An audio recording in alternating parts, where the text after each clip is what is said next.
ఎక్కడైనా కొట్టుకొని ఇళ్ళ కొట్టుకుంటున్నాం, స్థలాలు కొట్టుకుంటున్నాం. ఇల్లు ఇప్పిస్తే మాకు అలాగే సంతోషం. ఈనాటి గౌరవ ముఖ్యమంత్రి గారికి, గౌరవ రెవెన్యూ మినిస్టర్ గారికి, గౌరవ డిప్యూటీ సీఎం గారికి, గౌరవ అగ్రికల్చర్ మినిస్టర్ గారికి, క్యాబినెట్ అన్నిటికీ ప్రత్యేకంగా ధన్యవాదాలు తెలుపుకుంటూ,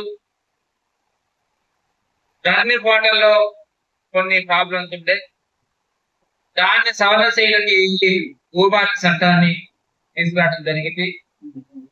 ఆ చట్టంలో ఉద్దేశం అంటే మనం సవరణ చేయడానికి ఎవరికి అవకాశం ఉండలేదు. ఆ రోజు చిన్న డిజిటల్ ఏదైనా తేడా ఉన్నా కానీ, మన తండ్రి తాతల తండ్రిది కానీ, తండ్రిది కొడుకు కానీ, కొద్దిగా ఉన్న చిన్న మిస్టేక్ 3 ఎకరాలు 2 ఎకరాలు ఉన్నా కానీ దాన్ని ఎవరికి చేంజ్ చేయడానికి చాలా ప్రాబ్లం గా ఉండేది.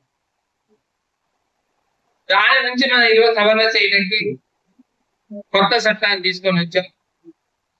ఆ చట్టంలో భాగంగా చట్టంలో 4 తీసుకుని దానిలో సబ్ క్లాసెస్ 4, 5, 6, 7, 8 చేర్చి దానిలో ఈ సవరణలన్నీ తీసుకురావడం జరిగింది.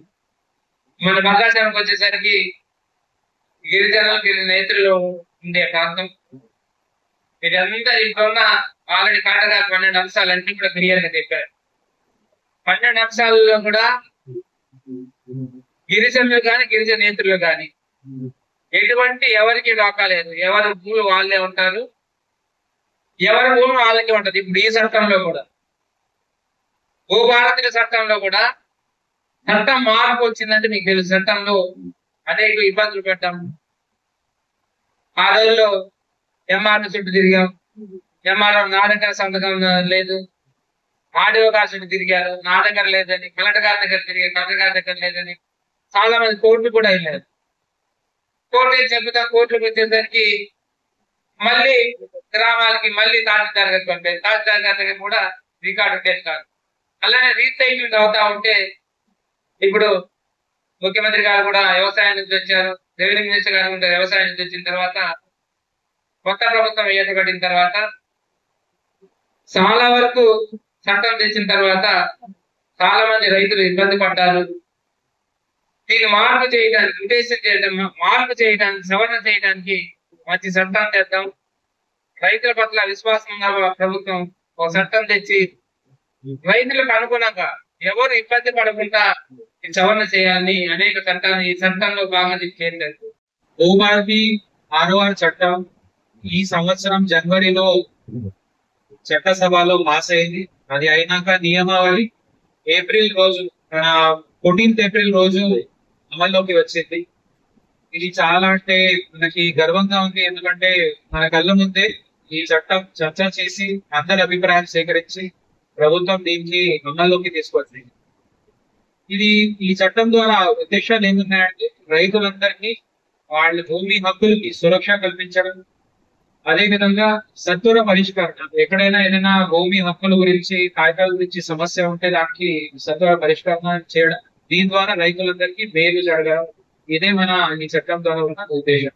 నెక్స్ట్ ముఖ్యంగా ROR అంటే ఇది ఇంగ్లీష్ లో షార్ట్ ఫామ్, అది రికార్డ్ ఆఫ్ రైట్స్, రైతులకి ఉన్న హక్కులకి ఉన్న లెక్క. సో ఈ రికార్డ్ ఆఫ్ రైట్స్ చాలా సంవత్సరాల నుంచి వేరే వేరే చట్టాలు అది పాటిస్తూ తయారైంది. చాలా సంవత్సరాల నుంచే 1370 ఫస్ట్లీ అంటారు.